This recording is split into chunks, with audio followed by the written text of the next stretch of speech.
Okay, so Adventure Time. Man, what a show, right? It ended with this triumphant finale, and it felt good. But, if you look closely, the land of Ooh is still kind of littered with these half-finished stories. We're talking about characters who just walked on screen, delivered one perfect line, maybe two, and then poof, vanished forever. And honestly, it leaves you wondering what happened to them. Today, we're going to track down every single one of them, because if Pendleton Ward's universe taught us anything, it's that even the smallest background critter, even the most obscure little dude, deserves a proper goodbye. We're going deep, guys. We're going to look into what happened to every single one of them, from the truly one-off wonders to the recurring faces that just slowly faded out. Alright, so first up, the Businessmen. Now these guys, they're iconic in their own weird way, right? They first appeared frozen solid inside an iceberg back in the episode Business Time. And when they thawed out, these perfectly tie-wearing, drone-like dudes just obeyed every single order Finn and Jake threw at them. Talk about efficient, but also, kinda creepy. Their whole deal was just to be perfect, emotionless workers. But after Finn and Jake, kinda fired them from their temporary gig, these poor guys were just left to wander Ooh. What do you do when your whole purpose is gone? They try to sell insurance to snow golems, which, let's be real, is probably a tough market. I mean, do snow golems even need insurance? Probably not. But their story doesn't end there, thankfully. According to the Season 11 comic continuation, these entrepreneurial spirits, bless their hearts, eventually opened up a failed startup. They called it IceX, and their big idea was delivering blocks of ice by drone. Which sounds pretty cool on paper, right? Until you know the drones melted. Because ice. And then surprise surprise, the Businessmen went bankrupt. Classic. But here's the twist. And it's a good one. The last panel of their story shows them happily employed as frozen yogurt statues in the Candy Kingdom. Think about that. They finally achieved the cold efficiency they always wanted. It's like their ultimate dream came true, just not in the way they expected. From corporate drones to literal statues, it's a pretty wild journey for characters who were, honestly, pretty situational in their first appearance, but somehow still left a mark. They served their purpose, and then just kept going, even if it was into frozen yogurt. Okay, so remember Breezy? Man, she was a big deal for a hot minute. Her healing pollen literally regrew Finn's arm, which, was a pretty significant moment in his entire character arc. And not only that, she kind of kickstarted his whole emotional rebound after, the grass sword stuff. She was pivotal. Showrunner Adam Muto actually confirmed that Breezy was totally meant to return in Season 8.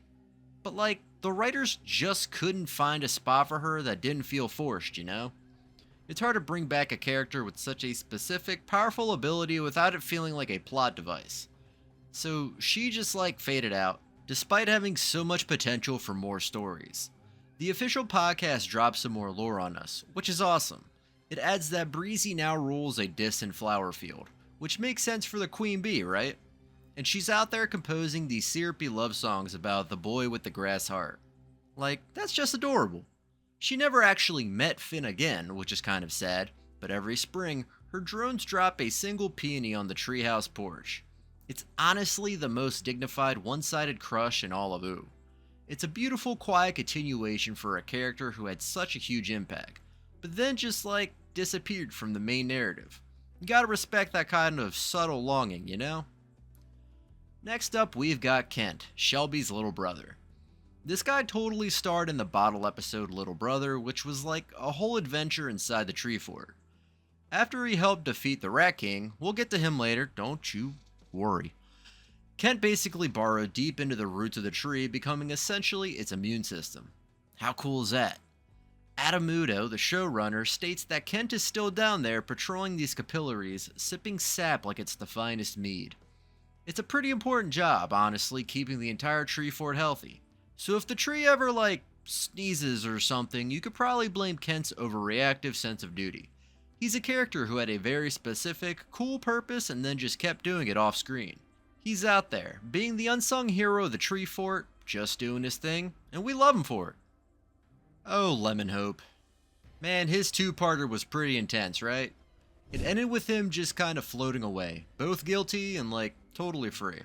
It was a big ambiguous moment, but the 2015 comics actually continue his arc, which is pretty wild. He crash lands on this archipelago of disgruntled fruit. And then what does he do? He teaches them democracy, like classic Lemon Hope. But then, things get complicated because they vote to impeach him, so he leaves again. This guy just can't catch a break. Or maybe he just needs to be free. But then, Distant Lands finally places him in space. Get this, harmonizing with the comet that once carried Finn's spirit. The Lemon Kid finally found a stage big enough for his ego. And the cosmos politely applauds. It's pretty epic for a character who started out as a symbol of freedom from tyranny. He was a character with a huge arc that just kind of went off into the ether, but it's cool to see he eventually found his place among the stars. He was definitely a character with potential for more stories, and the comics and specials kind of delivered on that, which is awesome. Now let's talk about the Marshmallow Kids. These guys were nameless, faceless, but totally adorable. They bounced once in All the Little People, representing Finn's yearning for simplicity. They were just these pure, innocent little beings. A classic one-off symbolic character. But what happened to them? Background painter Ghost Shrimp, which is a great name, revealed on Reddit that the Marshmallow Kids actually melted during the gum war evacuation. Yeah, you heard that right. They became sticky puddles that later fused into the Candy Kingdom's new defensive moat. So in other words, they died cute and became infrastructure. I mean, that's like peak Adventure Time bleakness right there, isn't it? They were so innocent, so pure, and then just become part of the defenses. It's kind of a dark ending for characters who were just bouncing around, but it perfectly fits the show's vibe of mixing the sweet with the super intense. Alright, so moving on to the Fiona world. We've got to talk about the Ice Prince. This dream world heartthrob appeared for 20-second stops, but man, Tumblr traffic spiked 400% after that. People loved this guy. Character designer Natasha Allegri even confessed that Ice Prince was just a what-if doodle. So technically, no canon future exists in the main show, which is kind of a bummer for all those fans. He was a character who was almost forgotten even by the creators. Just a fun little idea. But the Fiona and Cake spin-off comics, they've got you covered. They showed him locked in a respectful stalemate with Cake, trading frost poetry for jazz riffs. How cool is that? He'll probably never headline an episode, but somewhere in an alternative fridge, he's composing the coldest mixtape ooh never heard. It's a pretty fun continuation for a character who was just a fleeting thought, but still captured so many hearts. It just goes to show how much impact even a super brief appearance can have, Okay, so Peppermint Butler. Now, he's technically not forgotten, right? Everyone knows Pep Butt. I get to call him Pep Butt, we're close like that. But he definitely faded into the background after Season 6. He was there, but he wasn't there, you know what I mean?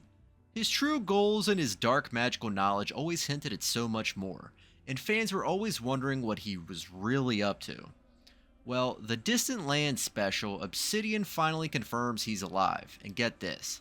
He's secretly running a cursed karaoke bar beneath the Candy Kingdom. Yes, a cursed karaoke bar. And he trades souls for high notes, which honestly explains why Tree Trunk suddenly hits those Mariah Carey runs. It all makes sense now. Peppermint Butler got exactly the ending he wanted. Power, music, and zero accountability. It's a perfect, dark, and hilarious twist for a character who was always a little bit sinister but super loyal. He was a recurring character who served a specific role, but his story just kept getting weirder and better, even if he wasn't on screen much. Alright, so Lady Rainicorn, Jake's partner, super sweet, but she mentions her parents and dozens of brothers in early episodes. And we never meet them. Not once. Adamudo, again, offhandedly said they're trapped in a time-dilated dogfight over the crystal dimension. Yeah, you heard that right. A time-dilated dogfight. Translation, they're stuck in a perpetual aerial chase too fast for, narrative convenience. They're just always fighting, forever. So every rainbow you see, that's technically a cousin trying to break the loop. So, wave next time. It's a pretty wild explanation for characters who were just like mentioned once and then never brought up again. It's kind of a bittersweet thing knowing they're out there, eternally battling, but also like kinda cool that the show had an answer for everything, even the most obscure family members. She was an important recurring character, but her family definitely faded into the background. Okay, now for Jake and Lady Reenicorn's puppies. 5 pups, and let me tell you, 5 very different life expectancies and paths. Charlie becomes a traveling storyteller, which is like perfect for Jake's kid. TV binge writes soap operas, which honestly, I would totally watch. Viola stages Shakespeare in a cave. Super dramatic, love it. Jake Jr. joins a biker gang of foxes, which, we already talked about. And Kim Kil-wan? He runs a bank so responsibly it literally prints golden retrievers. Like, that's just amazing. The comics confirm they meet for brunch every decade, arguing over who inherited more of Jake's chill. And the answer? It's Charlie, but only because she refuses to check her voicemails. These characters had distinct personalities, but after their initial appearances, they mostly became background characters or just faded from focus as the main story moved on. But it's great to see they're still thriving, living their best, weird ooh lives. Susan Strong, or Kara as we eventually learned, after the Islands miniseries, Susan chose to stay in ooh, guarding the hybrid tech of Founders Island. That was like a big moment for her, finding her true purpose. The 2020 comics show her opening a dojo for candy orphans, which is just like the sweetest thing ever. She's teaching them pacifist punching. Hit hard, feel bad, knit apology scarves. I mean, come on, that's amazing. She keeps the cyber headset but only uses it to order takeout from the Martian diner. Like, priorities, right? Strength plus domesticity equals closure. Susan had a significant role in a miniseries, but then, the main show moved on and she didn't continue prominently afterward. So it's cool to see her story continue in the comics, finding a peaceful yet strong path. She was a character with potential for so much more, and it's nice to see she found her happy ending. Remember Canyon, the river spirit? She dated Finn, saved a whole valley, and then just rode off on her river of light. Super chill, super mysterious.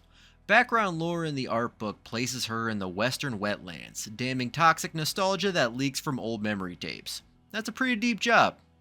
She sends Finn a single postcard, just one. Water under the bridge, literally. And Finn, bless his heart, he keeps it in a drawer next to his shattered grass sword. It's proof that some exes can evolve without dragging you downstream, It's a really mature, quiet ending for a character who had a brief but impactful relationship with Finn.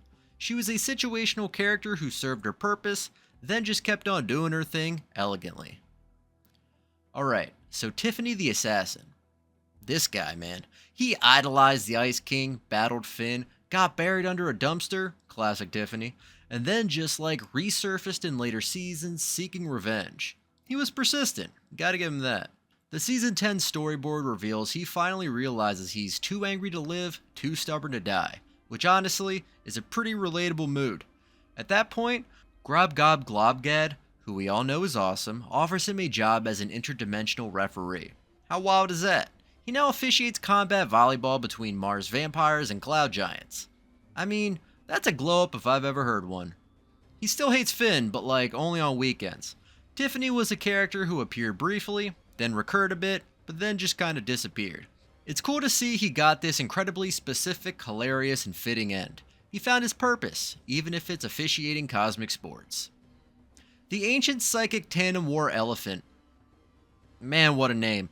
This elephant asked Finn for purpose, and Finn, being Finn, just said, be free. And get this, according to the 2018 comics, the elephant literally became freedom. Not metaphorically, but literally. He manifests as a passport stamp that lets citizens exit any authoritarian regime. That's pretty powerful stuff. He's less a character now, more like a concept you can ride if you truly believe in democracy. It's a bit abstract, I know, but hey, that's character development in the cosmic tier, right? From a giant elephant to a symbol of global liberation, it's a pretty epic arc for a character who is honestly pretty one-off in the show. It just goes to show how even the most minor characters can have a huge philosophical impact in ooh. Okay, Choose Goose. The guy survived the gum war by hiding inside a lamp, which honestly is a pretty smart move. The spin-off comics give him a pop-up shop called Choose or Lose, and he's out there selling plot contrivance potions to side characters. Business boomed apparently until Lumpy Space Princess, being Lumpy Space Princess, bought every single vial labeled True Love, and then get this, she mixed them into a mimosa. And what happened? She accidentally created a black hole of neediness. Like, only LSP could do that. So now, Choose Goose lives in that black hole, bartering riddles for emotional honesty. He's the only shopkeeper who refunds regret. It's a pretty wild, sad, but also hilarious fate for a character who was always a bit of a quirky enigma. He was a recurring character, but definitely faded out, and this is a perfect weird explanation for his absence. The snail. The ultimate Easter egg. This guy appears in every single episode, right? Waving, sometimes possessed, sometimes just vibing in the background. After the Lich's defeat, the snail returned to normal life, meaning he just oozes across Ooh writing tiny manifestos about nihilism. I mean, what else would he do? Adam Muto claims the snail's last cameo in the finale is him hitching a ride on the departing humans, ready to repopulate Earth with gastropod philosophy. Like, that's a deep cut. Remember, if you spot a random snail on your shoe, bow respectfully. He's seen the end of the world twice. He's like the most consistent background character, and it's cool that he even got a little bit of lore and a potential future. It's pretty wild, honestly. King Worm. This dude trapped Finn in a dream loop, which was like super trippy, dude. Then he just got squished. But here's the thing about dreams, right? They don't really die, they just relocate. The Distant Land Special Wizard City shows a worm-shaped smudge on the library ceiling, subtly shifting whenever somebody reads a prophecy. Students just dismiss it as water damage, but every senior wizard quietly double-checks that their lunch isn't suddenly infinite. King Worm is Oo's most passive parasite. He doesn't need to conquer reality when reality keeps daydreaming him back. It's a pretty unsettling, yet fitting continuation for a character who is a one-off antagonist, but left a lasting, creepy impression. He's still out there, just in a much more subtle, insidious way. Ricardio, man. The Ice King's sentient heart. He last appeared fused with the real Ice King, which, suggested some kind of redemption, right? But you know, this is Adventure Time. The comic's continuation shows Ricardio detaches, steals doctor credentials, and opens a cardio clinic in the Fire Kingdom. Yes, a cardio clinic in the Fire Kingdom. He now performs literal heart-to-heart therapy, teaching flames not to burn so hot. He's still creepy, let's be real, but his bedside manner is anatomically informative. It's a pretty wild, unexpected, but also hilarious arc for a villain who is honestly pretty recurring and memorable, but then just kind of dropped off. He found a new purpose, and it's surprisingly wholesome in its own weird way. The Demon Cat. This guy guards the Enchiridion, and get this, knows exactly how Finn will die. That's a heavy burden to carry. After the book crumbles, Demon Cat becomes unemployed. What do you do with that kind of knowledge when your job is gone? Well, the 2019 annual comic shows him running a hotline, 1-800-TRUTH-MEOW. He's offering free existential dread with every fortune. Callers usually hang up more confused, which is exactly what he wants. He's the only cat who purrs an iambic pentameter. It's a pretty perfect, weird, and slightly depressing continuation for a one-off antagonist who had a super dark secret. He's still out there, just, spreading philosophical despair instead of guarding books. Bucket Knight. This dude was a single scene gag in the tower. He throws a bucket on Finn's head, screams, "I regret nothing," and then just explodes. Classic. According to the art book, Bucket Knight respawns every century, doomed to repeat the same brave stupidity. This is just his life now. His next cycle, 2820. So mark your calendars, guys, and keep your buckets empty. Bucket Knight is a truly one-off character, but it's cool that the creators gave him this cyclical, tragicomic fate. He's out there, forever repeating his glorious bucket-throwing moment. Okay, so if you're really loving this deep dive into all these forgotten characters, do me a solid. Tap that like button. Seriously, it helps the YouTube algorithm know that there's room for 10 more years of Adventure Time lore. And, if you want to subscribe, do it for the same reason Jake Jr. joined that Fox gang. Because rules are optional, stories are forever, and honestly, it would be cool if you did. Just saying. Alright, Let's talk about Penny the Spider. She scared Finn in season 1, got squashed, and then just never returned. Classic early season 1 one-off, right? Background painter Annie Restaino actually drew Penny's ghost into the Nightosphere crowd for fun. Canon status? Unofficial. But irresistible. So, headcanon accepted, guys. Penny now haunts the world's tiniest cobweb above Marceline's fridge, writing passive-aggressive haikus about crumbs. It's a pretty hilarious fan-servicey continuation for a character who was literally just a bug Finn squashed. But hey, in Ooh, even the smallest spider can have an afterlife, especially if it involves poetry. Jelly Cube. No relation to Ice Cube. Appears once, dissolves candy people, laughs in gelatin. What a wild ride for a brief appearance. But the comics clarify Jelly Cube is actually a sentient gelatinous musician who feeds on catchy jingles. That's just amazing. After the Candy Kingdom banned pop hooks because, PB, Jelly Cube migrated to the Cloud Kingdom where Thunder provides a perfect baseline. He's out there dropping ambient albums titled Squish Thoughts that only slugs can hear. Critics call it moistly transcendent. It's a pretty unique and fitting continuation for a character who was just a one-off antagonist. He found his true calling, even if it's in the clouds making music for slugs. Okay, Hunson Abadir, Marceline's dad. He terrorized Ooh, right? Like classic evil dad stuff. Then he kind of took a back seat, became a bit more chill, but still, Hunson. The Marcy and Simon comic run shows him retired in the Nightosphere, running a dad joke podcast called Soul Sucker FM. I'm not even kidding, Soul Sucker FM. Ratings are huge, apparently torture plus puns equals quality content. He even mails Marceline coupons for one free soul, no questions asked, proving that even ultimate evil mellows when the grandkids visit. It's a pretty hilarious and wholesome, in a twisted way, continuation for a complex character who, appeared sporadically and then kind of faded after his major arcs. He found his purpose, and it's making dad jokes. Brownwyn, Jake's granddaughter, Viola's daughter, and a total parkour genius. After the finale, she leads eco-protests against Princess Bubblegum's expansion, spray painting trees before treats on castle walls, which, is a pretty bold move. But get this, PB secretly funds her rebellion.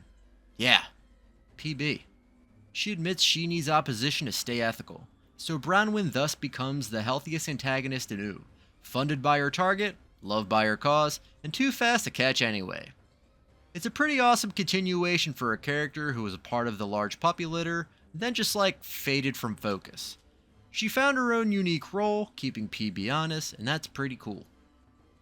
Now this is a deep cut. The Cosmic Owl's ex-girlfriend. Never named, never shown, referenced only in a dream sigh. How mysterious is that? The art book dedicates a page to her silhouette, a galaxy wearing lipstick. According to writer Jill Thompson, she left the Cosmic Owl for someone more down to earth, literally a rock person. Talk about a cosmic breakup. The Cosmic Owl still hoots her name in thunder, but no one can translate the sound. Moral of the story? Even cosmic wisdom strikes out in love. It's a super fascinating, almost entirely off-screen character who just adds so much depth to the Ooh universe. Even the background elements have these rich, dramatic backstories. The Tiny Manticore. He's not forgotten, but his fate after the Mountain episode is. What happened to this little dude? Well, the season 11 comics show him running a motivational seminar called Embrace Your Inner Sting. And get this, attendees leave with punctured self-esteem and free daggers. That's some intense therapy, right? Business is bad apparently. Turns out Ooh prefers hugs to weaponized therapy. So Tiny Manticore now sells Artisan Rage on Etsy. 5 stars, would bleed again. It's a pretty hilarious, dark, and fitting continuation for a character who is a one-off antagonist. He tried to turn his aggression into a business, and it went exactly as you'd expect in Ooh. The Rat King. Kent defeated him, right? But rats multiply. It's just a fact of life. The comics reveal the Rat King regenerated as a pacifist poet, hosting open mic nights in the sewer. Who saw that coming? He and Kent occasionally share cheese tea, bonding over mutual trauma. It's honestly pretty wholesome. So if you hear sonnets echoing from a drain, toss down a coin. He needs tips more than teeth these days. It's a pretty wild redemptive arc for a villain who was like totally defeated. He found a new, much calmer purpose, and that's kind of beautiful. Okay, these guys. The blank-eyed girls. These silent stare ghosts totally creeped out Bubblegum. Like they were unsettling. But the 2020 annual comic reveals they're actually time-displaced candy kids from an alternate universe where Bonnie ruled with an iron sweetener. Whoa, that's a deep lore drop. The girls finally blink, dissolving into sprinkles that spell thank you. So PB now keeps a jar labeled regret toppings, sprinkling them on cupcakes when she needs humility. It's a pretty intense and surprising emotional explanation for characters who were just like these creepy background figures. They were situational, but their story got a really profound and kind of sad ending. Now, not to be confused with our main universe cake, this Fiona World cake, this cat, she bakes universes. Literally. The spin-off comics give her a bakery that exists in every dimension at once. You walk in, order a scone, and you leave married to a vampire. She's the multiverse's most chaotic barista and still owes Marshall Lee $5. And you know, interest compounds daily. Expect a singularity if he ever collects. It's a pretty epic, hilarious, and cosmic continuation for a character who was honestly pretty central to her own world, but then kinda became a background player in the broader universe. She's out there, being awesome and baking realities. Alright, so here's the final truth about all these vanished characters from Moo. Adventure Time never ever set out to answer every single thread. It kind of mirrored real life, you know? People drift, stories pause, and the world just keeps on spinning. The creators, they trusted us, the audience, to imagine the rest, which is why these characters feel like forgotten but also totally alive in our heads. It's the margins of comics and those quick podcast quips and even just in background paintings. They keep living their weird little lives, proving that OO is so much bigger than any screen. It's a testament to the world building. Honestly, that even the most minor characters can have this rich, continued existence. It's pretty wild, and it's what makes this show so special, you know? Alright, so that's our deep dive into the forgotten corners of OO. But I gotta ask you guys, which forgotten character do you believe deserves a comeback special? Seriously, drop their names down in the comments below, because if enough of us chant together maybe, just maybe, HBO will actually resurrect them for a Distant Land Season 2. You never know, right? Why not try? While you're typing that out, seriously, go check out my playlist for every other Adventure Time mystery we've solved. There's some pretty wild stuff in there. Until next time, stay mathematical, keep asking those big questions, and always remember, in the wild, weird, and wonderful land of OO, even the smallest snail might just wave goodbye. And that's pretty cool.